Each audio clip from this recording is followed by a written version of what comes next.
Bonsoir à tous, bienvenue dans le Journal de l'Afrique. Voici les titres. Des réactions multiples à Kinshasa au lendemain de la condamnation de Moïse Katumbi. L'opposant congolais candidat à la présidentielle a écopé de 3 ans de prison dans le cadre d'un conflit immobilier. L'opposition dénonce un procès politique. Le pouvoir s'en défend, vous l'entendrez. 1200 morts, dont 500 enfants en un an à peine. Médecins sans frontières alerte la communauté internationale sur la situation de camps de déplacés qui fuient Boko Haram dans le nord-est du pays. C'est la famine qui fait des ravages dans la région de Bama, au Nigeria. Un combat intense, violent, qui passionne des millions de téléspectateurs. Le MMA, les arts martiaux mixtes, rencontrent de plus en plus de succès sur le continent. Nous irons en Afrique du Sud, où l'Hexagone, c'est le nom du ring, est le lieu de passage incontournable pour devenir un champion de ce sport extrême. C'est sous la menace d'un autre procès pour atteinte à la sûreté de l'État que Moïse Katumbi a quitté le pays fin mai. L'ex-gouverneur du Katanga est soupçonné de recrutement de mercenaires. C'est donc dans une toute autre affaire que l'opposant vient d'être condamné par contumace. La Cour a donné raison à un ressortissant grec au sujet d'un immeuble qu'il aurait acquis illégalement. Pour l'opposition, c'est du harcèlement judiciaire. Écoutez. Je suis triste pour la justice de notre pays. Vous savez que de ce que j'en sais de ces dossiers-là, ça semble être une parodie de justice. Moïse Katumbi est parti à l'étranger avec l'autorisation du parquet général de la République. Et à son absence, on les condamne par défaut. On ne peut pas condamner quelqu'un par défaut qui a été autorisé à aller se faire soigner à l'extérieur. Il n'y a rien de politique. Les journalistes ont tendance à vouloir trouver dans tous les faits des choses qui sont politiques. Nous jouons la transparence absolue. Donc nous n'avons strictement rien à cacher. Et s'il y a un dossier qui nécessite que nous puissions mettre à la disposition du grand public, les pièces justificatives, nous les avons. Mais ce qui est malheureux dans beaucoup de cas, c'est de voir que des opérateurs politiques, lorsqu'ils sont poursuivis pénalement pour des faits bien documentés, se réfugient derrière leur statut d'opérateur politique. Des propos recueillis par Thomas Nicolon à Kinshasa. Les États-Unis sanctionnent le chef de la police de Kinshasa, le général Célestin Kanyama, considéré comme l'une des pièces maîtresses du système sécuritaire du président Kabila, est accusé d'être responsable de violences et d'enlèvements dans la capitale congolaise.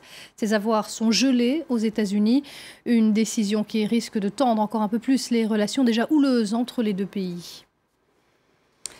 La famine fait des ravages dans les camps de déplacés du nord-est du Nigeria. Rien que dans celui de Bama, il y a eu 1200 morts, dont 500 enfants au cours de l'année écoulée. Médecins sans frontières lance un appel à l'aide pour soutenir ces personnes qui fuient les violences de Boko Haram. C'est toute une région qui est concernée. Nicolas Germain. Voici des images de Bama l'an dernier lorsque l'armée nigériane a chassé Boko Haram de la ville. D'après Médecins sans frontières, plus de 1200 personnes sont mortes de faim ou de maladie dans un camp de Bama au cours de la dernière année. Parmi ceux qui ont fui Bama, certains sont arrivés dans ce camp à Maïdougouri, à 70 km de là.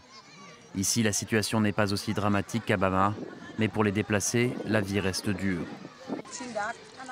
Les portions qu'on nous donne sont si petites. Nos proches veulent nous aider, mais ils n'ont pas le droit de venir ici. Et on nous empêche d'aller en ville pour les voir. On n'a même pas le droit de vendre des petits objets pour pouvoir subvenir à nos besoins. Avant, on pouvait sortir du camp quand on voulait. On nous donnait de l'argent pour acheter de l'huile, etc. Mais maintenant, on n'a plus le droit d'en sortir. Boko Haram a perdu du terrain, mais mène encore des attaques sporadiques dans la région. Les organisations humanitaires sont principalement basées à Maïdougouri. Elles ont généralement besoin d'être accompagnées par l'armée lorsqu'elles veulent se rendre dans d'autres camps, comme celui de Bama. Des violences au Burkina Faso cette semaine. Au moins 3 personnes ont été tuées et des dizaines d'autres blessées lors d'affrontements après l'élection de certains maires par leurs conseillers municipaux. Une personne est morte à Kandchari, à la frontière avec le Niger. 2 autres sont mortes à Karangasso-Vigué, dans l'ouest du pays. Selon le préfet de cette localité, des divergences politiques se sont transformées en problèmes ethniques. Le continent africain attire de plus en plus de narcotrafiquants, souvent liés aux réseaux terroristes. L'Afrique de l'Ouest est particulièrement touchée. Les saisies de cocaïne y sont en forte hausse ces dernières années. Mais c'est tout le continent qui est concerné, d'après le dernier rapport de l'Office des Nations Unies contre la drogue, présenté ce jeudi à Dakar. Écoutez. Les narcocriminels ont très bien compris que s'ils veulent développer leur économie, ils sont obligés de se positionner aussi dans de nouveaux pays, des pays émergents, où on peut développer le narco-business. Et l'Afrique de l'Ouest en fait incontestablement partie, l'Afrique en général, si vous voulez, pour les raisons que j'expliquais tout à l'heure, hommes, moins de 25 ans, classe moyenne, l'Afrique correspond totalement à ces critères. On va aux Comores à présent, qui font face à une grave crise économique, une crise renforcée par les carences du secteur énergétique. Dans cet archipel de l'océan Indien, l'électricité est une denrée rare pour une grande partie de la population. Pour sortir de l'impasse énergétique, certains investisseurs veulent miser sur les ressources du sous-sol de ces îles volcaniques. Regardez ce reportage. Ces fumerolles pourraient être l'avenir énergétique des Comores. À 2300 mètres d'altitude, ces chercheurs veulent exploiter le potentiel géothermique du volcan Karthala. Si les fonds sont rassemblés, une usine pourrait être opérationnelle d'ici 2022. Nous comptons installer une usine avec une puissance initiale de 10 mégas, puis monter à 20 mégas et progressivement et suivre aussi la demande. Cet archipel de l'océan Indien fait face à une crise énergétique énorme. Les coupures d'électricité durent de nombreuses heures dans la capitale.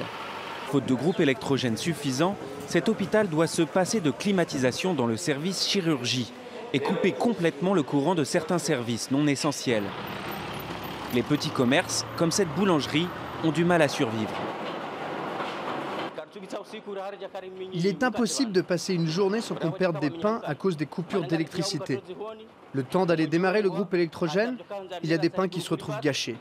On demande à la société fournissant l'électricité de faire le nécessaire pour nous garantir du courant, car nous, les petites sociétés, on court en notre perte. Sur la principale île de l'archipel, seuls 6 des grands groupes électrogènes publics fonctionnent. La Banque africaine de développement est censée financer la révision de ces structures, mais rien n'est fait depuis des années. À 6 semaines des Jeux de Rio, le Kenya, dans le viseur du comité olympique, tente de rassurer. Le président Kenyatta a signé ce jeudi une nouvelle loi antidopage plus stricte qui entre immédiatement en vigueur.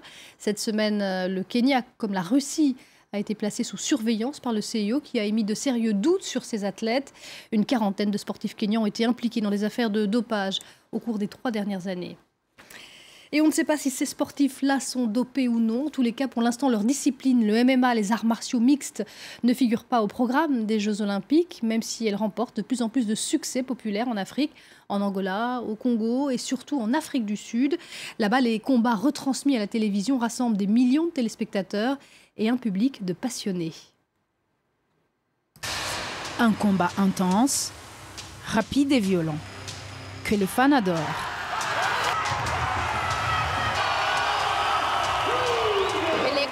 C'est électrique, vraiment, il n'y a pas d'autre mot. Des combats comme ça, de 3 ou parfois 4 rounds, c'est hyper excitant. Les matchs sont très très rapides. C'est ça qui fait la différence entre les garçons et les hommes.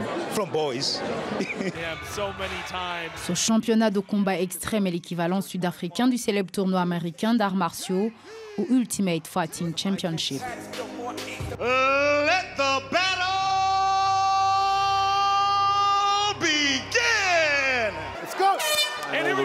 Lors de sa première édition en 2009, l'hexagone qui sert de ring n'était pas encore monté quand le public est arrivé dans la salle. Mais son succès a fait exploser la popularité de ce sport extrême sur tout le continent. Et aujourd'hui, chaque tournoi attire entre 1 et 2 millions de téléspectateurs.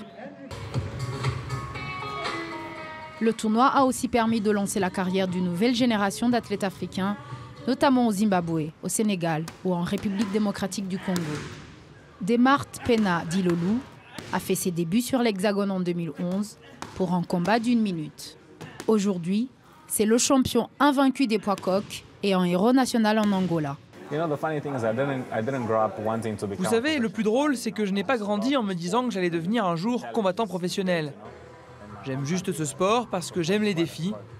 Dans mon pays, je suis très soutenu et c'est très gratifiant d'être reconnu comme ça chez soi. Des dojos de Luanda au projecteur de l'Hexagone, le loup a déjà parcouru beaucoup de chemins et il a désormais en ligne de mire les champions américains qu'il aimerait affronter sur leur sol. Et c'est la fin du Journal de l'Afrique. Merci d'avoir suivi. Restez avec nous. L'info continue tout de suite sur France 24.